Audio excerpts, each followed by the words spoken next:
What are web servers? Why are they necessary? Web servers are computers that have been set up by a hosting company, usually in a facility called a data center, like the one shown here. A web server's sole purpose is to store websites until someone wants to visit them, and then to quickly respond to the visitor's browser with the site's contents.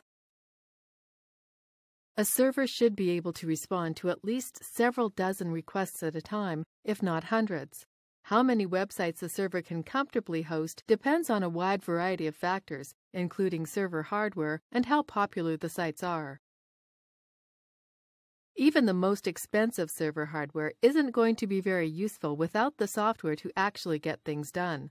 The key software programs of a web server are also themselves called servers or daemons.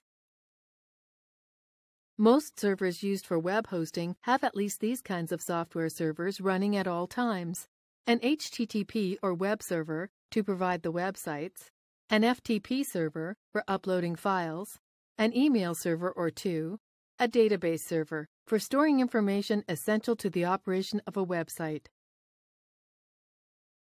You might be wondering, are web servers even necessary? Why can't I just run my websites from a computer at home? There are several very good reasons. Most ISPs, Internet Service Providers, specifically disallow people from running any type of web-related server on their networks. Doing so can potentially get your Internet account suspended or terminated. But even if that weren't the case, you have to take into account the upload speed of your connection. While broadband connections are getting faster and faster, upload speeds are usually about 10 to 20 times slower than download speeds, as shown here. When running a server on your computer, your upload speed would directly determine the total download speed shared across everyone accessing your sites. Most likely, you'll only be able to offer up a megabit or two, and even if you're just hosting a website with pictures on it, that will quickly be used up by only a few people. A professional server with a hosting provider, on the other hand, could have a connection as fast as 10,000 megabits. You'd have to pay a fortune to get even a 100 megabit connection to your house, whereas a hosting provider can offer you space on a server with an ultra-high speed connection for a fraction of the cost.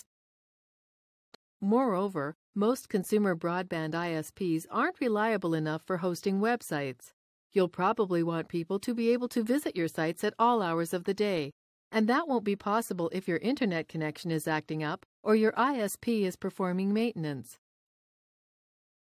You also have to factor in the costs of running a computer for extended periods, including the cost of any parts that may fail and increased electricity costs. This completes the tutorial. You should now have a good understanding of what a server is and why you can't just use your personal computer as one.